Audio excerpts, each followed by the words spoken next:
Muito bom dia, a paz do Senhor Jesus. Louvado seja Deus por mais essa oportunidade que o Senhor nos dá em estarmos aprendendo, vivenciando, meditando em Sua palavra mais um dia. Eu sou a diaconisa Fran, estou aqui para juntos meditarmos na palavra do Senhor no Salmo 53, dos seus versos do 1 ao 6. Amém? Um salmo de Davi, o qual ele descreve aí sobre a negação de Deus pelos ímpios. Vamos lá? Salmo 53, versículo 2. Eu deixei aí como texto central para a nossa meditação no dia de hoje. O 2 diz assim: Deus olhou desde os céus para os filhos dos homens, para ver se havia alguém que tivesse entendimento e buscasse a Deus. Deus olha, né? Deus nos vê, Deus nos contempla o tempo todo. No versículo 1, ele inicia assim, olha: Disse o nércio no seu coração, não há Deus. Quem são os nércios? São os loucos, aqueles que não têm entendimento, aqueles que não têm temor de nada. Eles não querem saber de nada, eles não querem ter satisfação a dar a ninguém. E aí ele continua dizendo, tem se corrompido e cometido abominável iniquidade. Não há ninguém que faça o bem. São os loucos que vivem de maneira desordenada. Por quê? Porque eles acham que não existe um Deus que pode corrigi-los, que pode trazê-los a uma realidade de vida melhor. Ou que não há ninguém para corrigi-los. Meu Deus, que triste, né? É como se, para mim, para nós cristãos, né? É como se alguém estivesse totalmente à deriva. Que acha que tem o controle de tudo e, na verdade, não tem o controle de nada.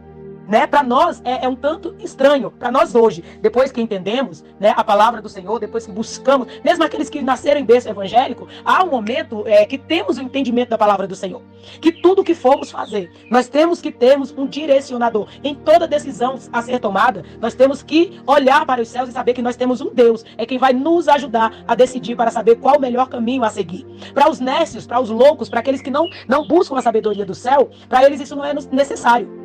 Eles saem fazendo o que querem, o que têm vontade, porque para eles não há um Deus, né? Jonas, por vez, ele tentou fazer a sua vontade. O profeta Jonas, não que ele não cresce em Deus, mas ele buscou fazer a sua vontade, julgando ele, né? Achando ele que fosse se desvencilhar ali da vontade do Senhor. E nós todos conhecemos a história de Jonas, o que acontece. Mas vamos prosseguir aqui, porque é diferente de que quando conhecemos ao Senhor e de quando não nos rendemos a Ele.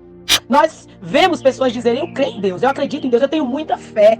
É o que eu mais ouço. Eu tenho muita fé em Deus. Mas a fé não significa que eu tenha obediência no Senhor, né? A fé é a certeza de que o Senhor pode fazer algo por mim. Mas há um diferencial. Eu tenho a fé, mas e a obediência? Porque para que aconteça para comigo as coisas impossíveis, eu preciso obedecer a Deus. Nós vemos em toda a história da palavra de Deus, o qual o Senhor nos deixou como manual de instrução, que o Senhor, ele não passa a mão na cabeça do desobediente. Deus não esconde pecado de seu ninguém. E nós vemos isso na história do próprio Davi, ao qual está escrevendo esse salmo. Esse cântico ao Senhor.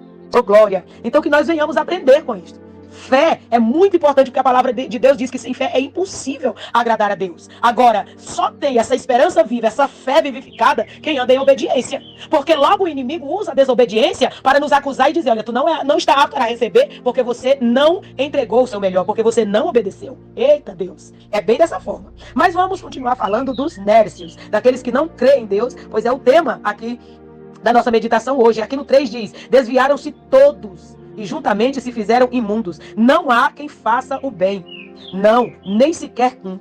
E aqui nós vemos que Salomão também escreve isto. Aqui em Eclesiastes, no capítulo 7, ele também fala sobre isso, no versículo 20. Ele diz assim, ó, na verdade, que não há homem justo sobre a terra, que faça o bem e nunca peque. Não há homem nenhum justo sobre a terra. Ele está falando aqui sobre as vantagens de esperarmos no Senhor. Sabe? De aguardarmos o tempo do Senhor, de esperarmos as promessas do Senhor, de termos paciência em Deus. Eita, glória! Mas quem espera em Deus é só quem acredita nele, só quem confia nele. Amém? E aí ele continua aqui, o Davi continua escrevendo o seu cântico aqui, a sua melodia dizendo, acaso não tem conhecimento os que praticam a iniquidade, os quais comem o meu povo, como se comessem pão. O que é isso? Gastar o povo, é usar o povo como se estivessem se alimentando de outra coisa qualquer, sabe? Assim faz os necios, assim fazem os loucos, assim faz aqueles que não creem na justiça de Deus. É assim, eles usam as pessoas e querem ter coisas, protegem coisas.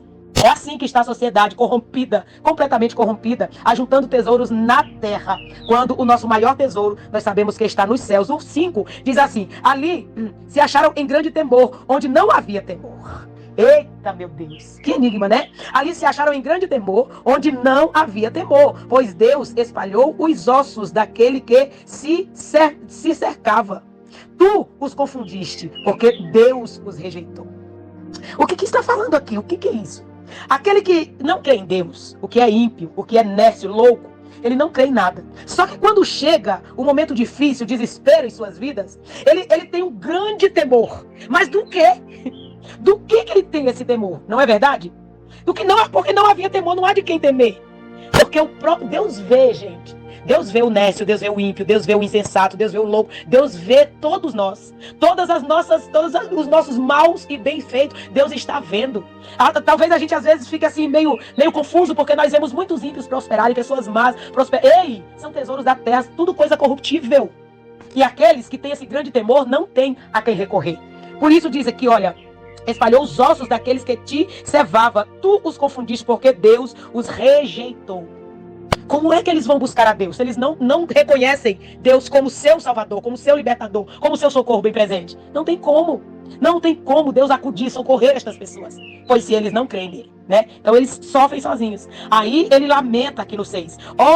Se já de Sião viesse a salvação de Israel, quando Deus fizer voltar os cativos do seu povo, então se regozijará Jacó e se alegrará Israel. Ele está dizendo, se esse povo conhecesse esse Deus todo-poderoso, quando esse povo voltar do cativeiro, vai se alegrar Jacó, deixando seus testemunhos, deixando para que todos vejam que Deus é poderoso para nos livrar.